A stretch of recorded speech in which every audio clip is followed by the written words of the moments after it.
everyone. Oh, okay, NordVPN, thank you for, nope, there you go. Go away. Okay. So I had to do a little reboot on the computer because it was acting up. The thing was glitching like this when I would move.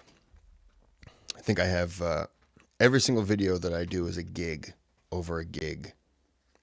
So I have to do a little bit of cleaning on the computer. All right. Oh, real quick. So the guys are finally done with the roof. And I showed you pictures before in September. They were working on the roof and they didn't tarp it. And so water got into the insulation and then collapsed the ceiling on the right above the front door in the living room. Still like that, by the way. But they want to do everything else on the outside, make sure there's no more leak and fix it up properly. And they've done all that. There isn't anything else they can do this time of year because it's getting too cold and the shingles need the heat to properly blend or kind of heat to get together, stick together. So they were telling me some things that they were going to need, and I ordered it, and they started bringing the receipts and everything like that. And I'm looking at all this stuff they're bringing, and I realized I just bought all the material for the ceiling. So this was Sunday. So I questioned, why am I paying for the ceiling? And they're like, well, so we could get it done. I'm like, yeah, cool. That wasn't my fault. Why am I buying that material? That's your fault. That was your problem. You guys did that. So why am I the one who has to pay for it? It's not how this works in my life. So they were like, all right, yeah, you're right. We'll pay you back. So he was supposed to pay me back today. Have not heard a word all week. They haven't stopped by. They haven't done anything. If I owe them money, it could be $15. And they only owe me like $30, right? But if it's $15, I get phone calls and texts. When can I get that money? When can I get that money? You think I'm dealing with crackheads. When can I get that money? Silence when it's the other way around. Very interesting. So I have made it a point to let them know that I am not going to be paying for any of that because it wasn't my fault. But anyways, what is going on here? Got a bump on my knee. All right, before we get started, this video is sponsored by Yassin Muhammad. I always forget how to say the name, so it's this guy right here, most knowledgeable and beloved. If you want to sponsor a video, you can go ahead and click on the thanks button. It'll be located somewhere around here or somewhere around there. Don't report him. And you donate to the channel. Tell me what video in the comments you want me to react to, and then your name sponsoring the video. You can request without donating, and bare minimum, if you click that thumbs up and subscribe to the channel, that helps out tremendously. All right, this is only a 20-minute video, less than that, so let's get into it. And Muadh radiallahu ta'ala anhu, that was the last time he saw the Messenger sallallahu alayhi wasallam. Some of the descriptions, in fact, of Muadh is that when he arrived in Yemen, you saw the effects of his weeping. He probably cried the whole way, right? Like, how do you shake that off in a journey when the Prophet ﷺ just told you, that's it. You're coming back to a grave and a masjid. And Muadh radiallahu anhu got to Yemen, and Yemen fell in love with him. Amr ibn Maymun, he talked about when Muadh arrived in Yemen, he said that we gathered around him and gave the most beautiful of words. And he led the people with good, and he gave da'wah to the people, and people embraced Islam. And he said, I dedicated myself to Muadh until I buried him in Sham, and then I went and I dedicated myself to bin Mas'ud as he told me to. But like, he did exactly what the Prophet ﷺ told him to do. And so, the Prophet ﷺ passed away while Muadh radiallahu anhu was in Yemen, as he told Muadh radiallahu anhu would happen. The next we really hear about him is in Sham, and that's where some of those earlier narrations come.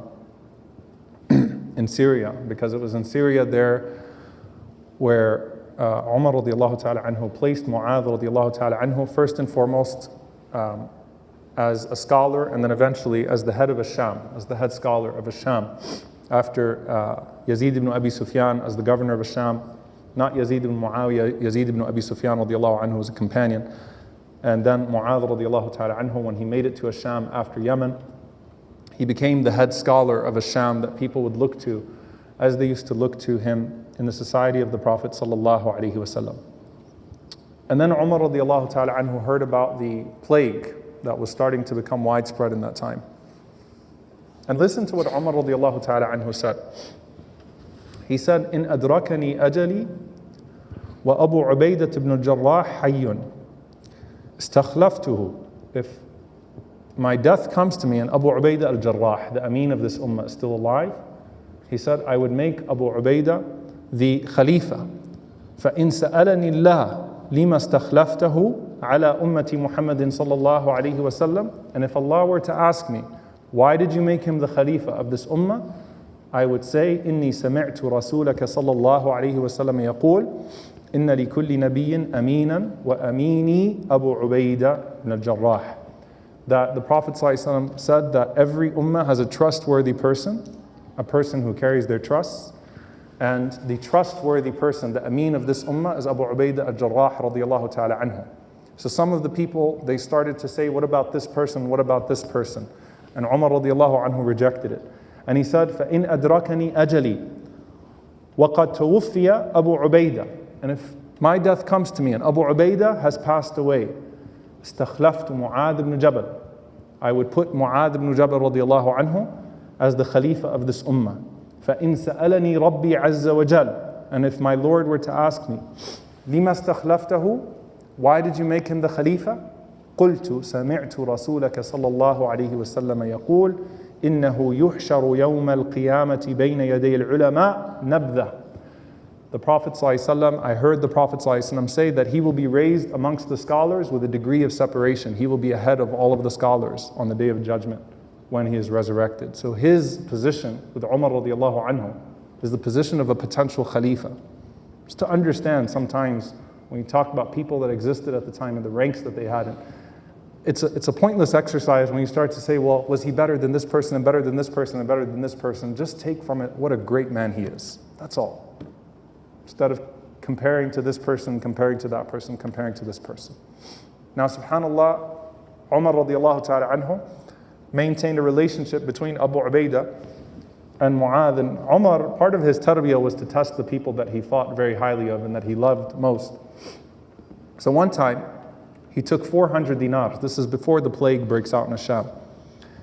And he sends a messenger to Abu Ubaidah radiallahu ta'ala anhu, and he told him, stay with him for some time in his house. When you take the 400 dinars to him, tell him that Amir al-Mu'mineen, that the Khalifa sends this to you, and then sit with him حتى تنظر ما يصنع, until you see what he does. I want to know what Abu Ubaidah is going to do when I send him the 400 dinars. It's a lot of money at the time. So he went to him and he said, Amir al-Mu'mineen, the commander of the believers, says, خذ هذه, take this money. فقال وصله الله ورحمه. May Allah subhanahu wa ta'ala bless him, have mercy on him. Abu Ubaidah made dua for Umar ibn al-Khattab radiallahu ta'ala anhu, and then he called the young girl. He said, take 7 dinars to this person, 5 dinars to this person, 2 dinars to this person. He started to divide all of that 400 amongst the poor people that he knew in the area. And that person went back to Umar ibn al-Khattab radiallahu anhu, and Umar radiallahu anhu was pleased. So that's the Ameen of this ummah. I knew he would do that. I knew where his heart would be, that he couldn't be tempted. Then he said, now go to Muadh ibn Jabal, take this 400 dinars and go to Muadh ibn Jabal. So he goes to Muadh ibn Jabal radiallahu ta'ala anhu, and Muadh ibn Jabal says the same thing. May Allah have mercy on Amir al-Mu'mineen. And he starts to call for 5 dinars here, 7 dinars here, 2 dinars here, except that the young man said that while Muadh radiallahu anhu was distributing all of the money, his wife said, hold on, نحن والله مساكين. We're poor too, you know. And Muadh radiallahu anhu was so just quick. Money comes in, it goes out. So his wife said, you know, we're also poor, we need money here. So Muadh radiallahu anhu took the last 2 dinars and he gave it to his wife. Umar radiallahu ta'ala anhu, when the man came back, he said, what did he do?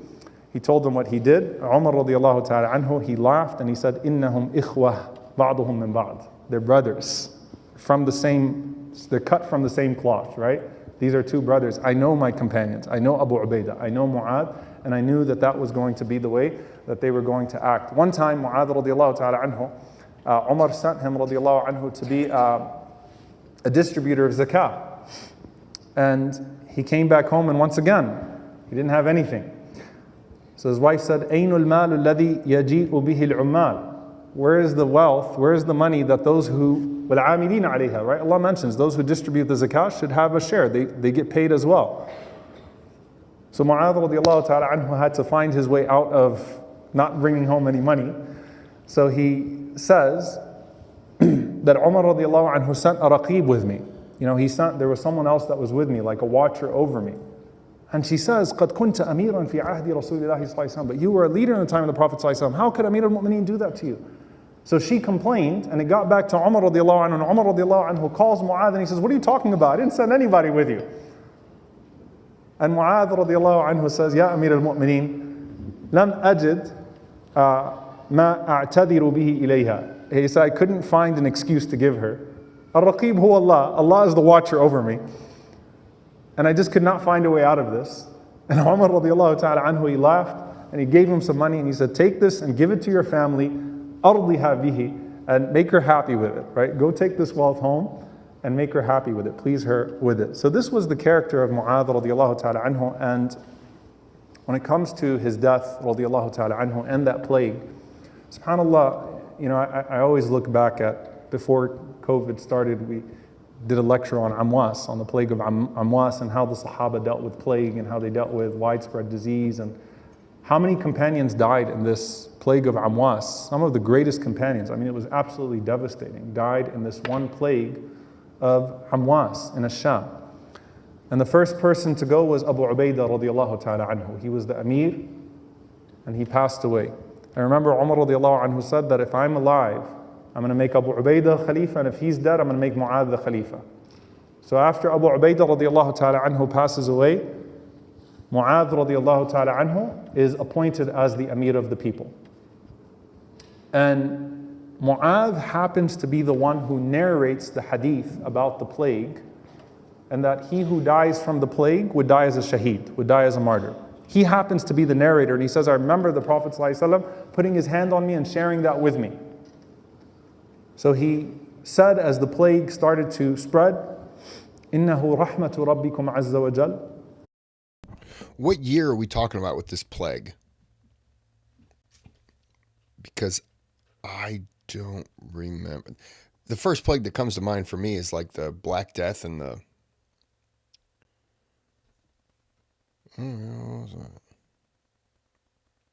And that's where I edit the year in, but I'm not going to actually do that. And then the other one was the Spanish flu, and I'm pretty sure Muhammad and the companions were not around in the early 1900s. I've been wrong before, but I'm going to go on a limb and say I'm not wrong on this one. So anyone can tell me when, even what plague is it? Or did he just say it and I misunderstood it? He probably did. وَدَعْوَةُ نَبِيِّكُمْ صَلَّى اللَّهُ عَلَيْهِ وَسَلَّمَ وَقَبْضُ الصَّالِحِينَ قَبْلَكُمْ. This is the mercy of your Lord. This is the dua of the Prophet sallallahu alaihi wasallam, meaning it would come to pass. وَقَبْضُ الصَّالِحِينَ قَبْلَكُمْ. And this is what has taken some of the righteous that have preceded you. Allahumma a'ti ala Mu'adhin an-nasib al-awfara min hadhihi ar-rahma. Oh Allah, grant Mu'adh and his family the greatest mercy, the greatest share of mercy. He narrated the hadith that people who die of a plague would die shuhada. And subhanallah, Mu'adh radiallahu ta'ala anhum, he was a young man, and I'll talk about just how young in a bit. His 2 daughters die, and then his 2 sons die, and then his wife dies, all from the plague of Amwas. And Mu'adh radiallahu ta'ala anhu was most... The plague of Amwas, is that what he said? Okay. Is that the name of it, or is that? And by the way, does anyone know what it was? Was it like a flu? Was it? Um, I don't even know what other something from rats or I have no idea. Beloved son was a boy named Abdurrahman. Abdurrahman was basically being molded the way that Kharij ibn Zayd was being molded, like he was a copy of his father, a scholar like his father in the making. And Abdurrahman was passing away. And by the way, you know the narration, when you stand up to pray, pray as if it's your last prayer. Muadh said that to Abdurrahman. That's how we get that passed to us as well. It's one of the means by which it comes to us that he would share that with his son, that when you stand up to pray, pray as if it's your last prayer. So when Abdurrahman was dying, Muadh radiallahu ta'ala anhu, he says to him, Ya Abdurrahman, kayfa ant? Muadh is barely alive. Muadh is the last surviving member of the family from this rapidly spreading plague. He says, how are you? And Abdurrahman recites to him verse 147 of Al-Baqarah, Al-Haqqu min Rabbika, فَلَا تَكُونَنَّ مِنَ الْمُمْتَرِينَ. The truth is from your Lord, so never be amongst the doubters. So look how righteous his son is. His son responds to with an ayah of Quran, meaning don't ask me to complain to you about my pain. I don't want to tell you about how I'm feeling. I don't want to tell you about I can't breathe or I'm dying. No. Al-Haqqu min Rabbik. It's the truth from your Lord. Don't be amongst the doubters. And Muadh radiallahu anhu responds, وَأَنَا إِنْ شَاءَ اللَّهِ سَتَجِدُنِي إِنْ شَاءَ اللَّهِ مِنَ الصَّابِرِينَ. And I, insha'Allah, you will find me, insha'Allah, to be amongst the patient. The last conversation between Muadh and his son is a verse of Quran and a verse of Quran. SubhanAllah. Abdurrahman passes away. And Muadh radiallahu ta'ala anhu survived until the next morning. There was a man that was crying, and Muadh radiallahu anhu said, Ma yubkik, why are you crying? And he said, Ma abki ala dunya kuntu asabtuha mink, walakin abki ala al-ilm alladhi kuntu usibuhu mink. I'm not crying because I used to benefit from you in some worldly way. It's because of all the knowledge I used to get from you. Remember how sad the companions were when Zayd ibn Thabit passed away? Like they realized this is a alim that's passing away. This is the most knowledgeable man of the ummah in halal and haram. And he's passing away right now. So he's crying because he says, I'm crying because I'm not going to have you around anymore to benefit from your ilm, to benefit from your knowledge. And he said, don't cry, لا تبكي فإن إبراهيم صلوات الله عليه كان في الأرض وليس بها علم. He said, you know, once upon a time, Ibrahim alayhi salam was on this earth and there was no knowledge on this earth. فَأَتَاهُ اللَّهُ عِلْمًا. And Allah gave him knowledge. فَإِنْ أَنَا مِتْ. If I pass away, فَاطْلُبُ الْعِلْمَ عِنْدَ أَرْبَعَةٍ. Seek knowledge from 4 people. Go to Abdullah ibn Mas'ud. Go to Salman al-Farisi. Go to Uwaymir Abu Darda. And go to Abdullah ibn Salam.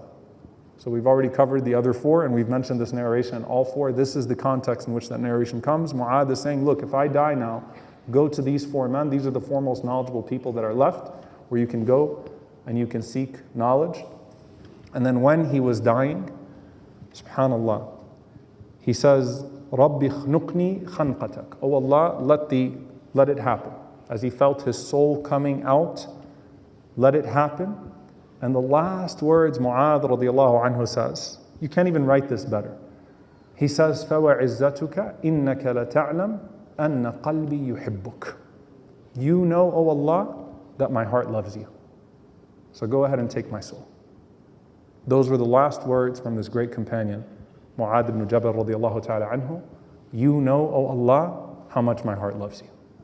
So go ahead and take my soul. And he died instantly after saying these words in his dua, radiyallahu ta'ala anhu. I know we've reached the time, subhanallah, but I just wanted to share one narration. Abdullah ibn Mas'ud radiyallahu anhu, who of course is the first person who read the Quran publicly, he was Muadh's brother from Mecca. And he is Abdullah ibn Mas'ud, I mean, he is the man who learned Quran from the Prophet ﷺ like no other person. 70 surahs fresh from the mouth of the Prophet ﷺ as they were revealed to the Messenger ﷺ. And he is an incredible human being, radiyallahu ta'ala anhu. And Masruq says, Masruq is one of the greatest students of Abdullah ibn Mas'ud. He says that we were sitting with Abdullah ibn Mas'ud radiyallahu anhu and we were reviewing the Quran with him.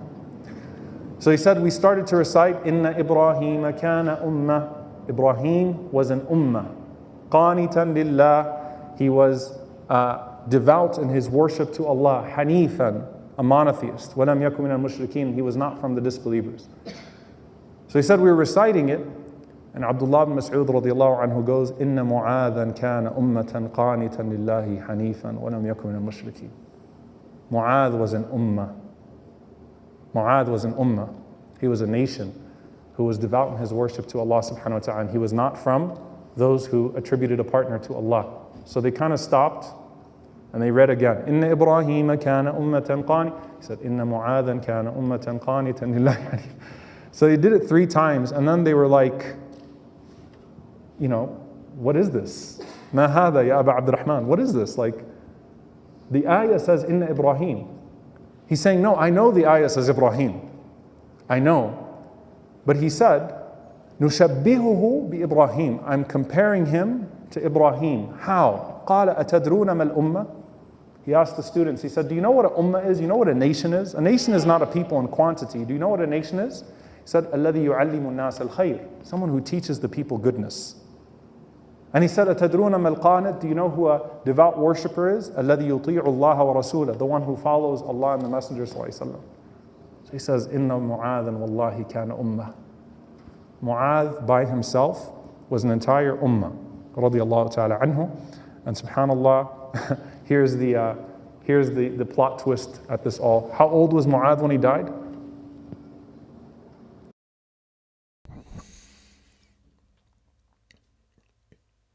I'm just guessing.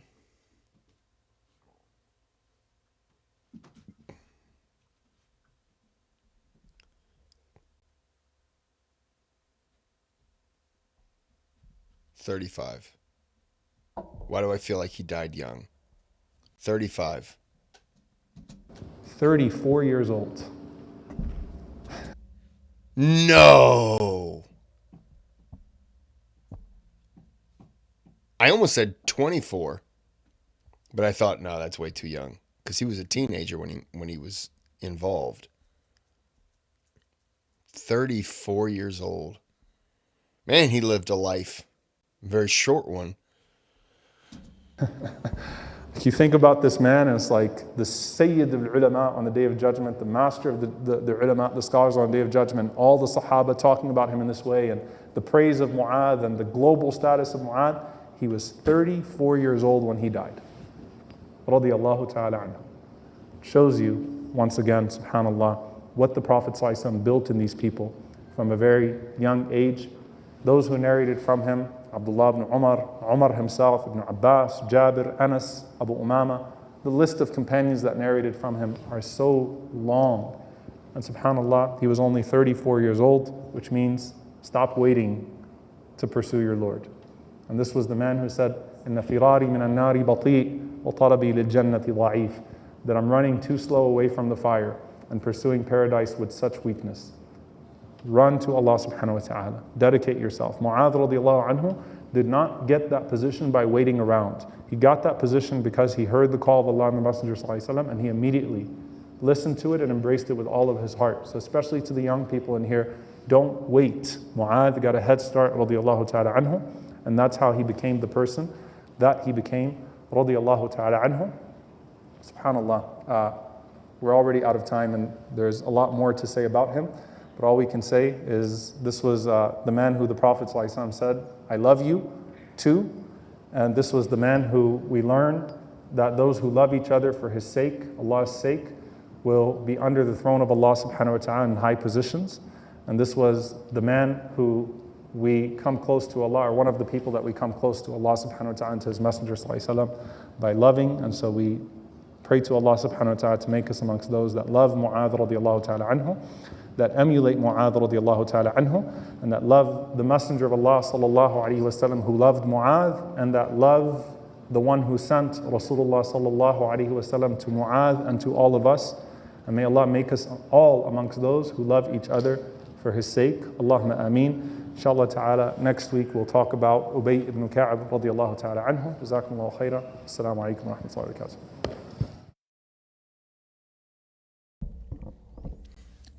34 years old, man.